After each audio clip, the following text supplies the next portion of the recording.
pembelajaran tema 1, subtema 2, pembelajaran ketiga. Pada pembelajaran hari ini kita akan membahas tentang perkembangbiakan generatif pada hewan. Nah, seperti pembelajaran sebelumnya, teacher sudah mengenalkan ada 3 jenis perkembangbiakan pada hewan.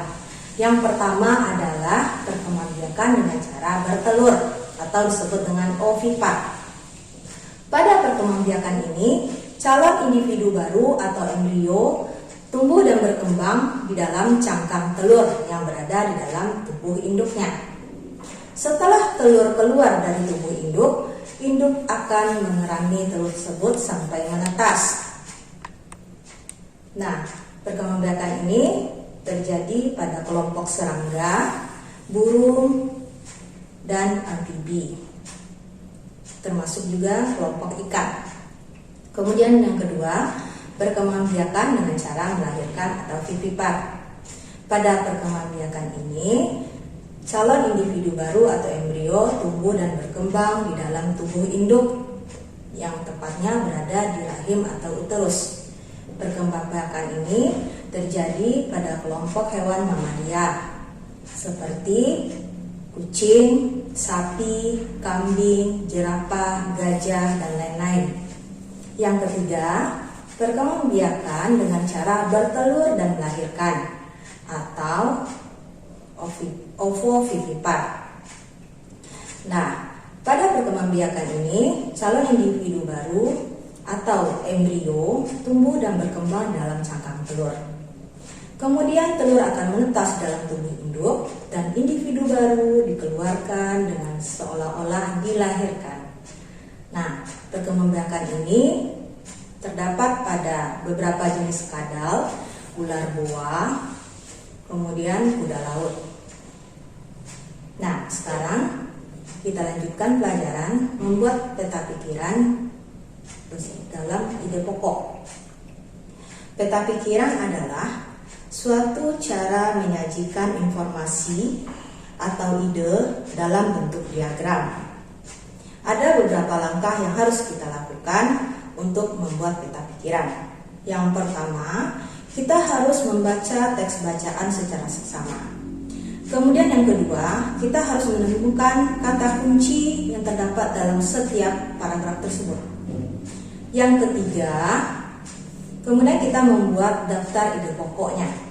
Nah, untuk lebih jelasnya, mari kita lihat contoh teks bacaan di samping ini.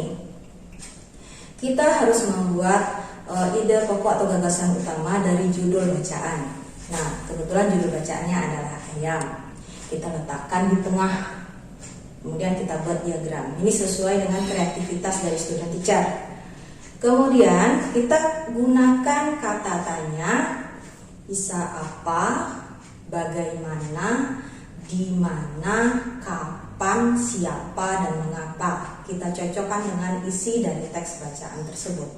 Nah, kebetulan pada paragraf pertama bisa kita lihat di Indonesia ayam itu dipelihara dan diternakan karena untuk memanfaatkan daging dan telurnya.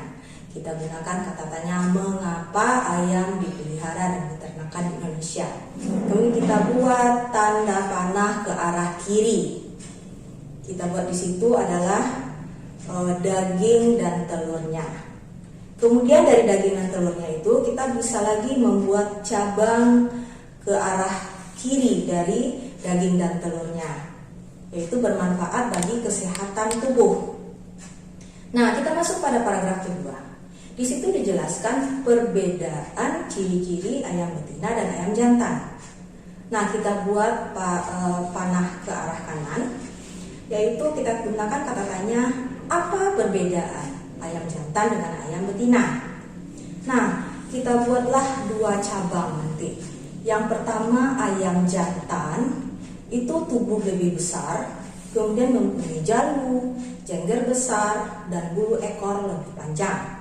Nah, kemudian kita terangkan lagi ayam betina. Buat lagi diagramnya satu lagi. Nah, ayam betina itu ukurannya lebih kecil, kemudian tidak berjalu, mempunyai jengger yang kecil, dan bulu ekor lebih pendek.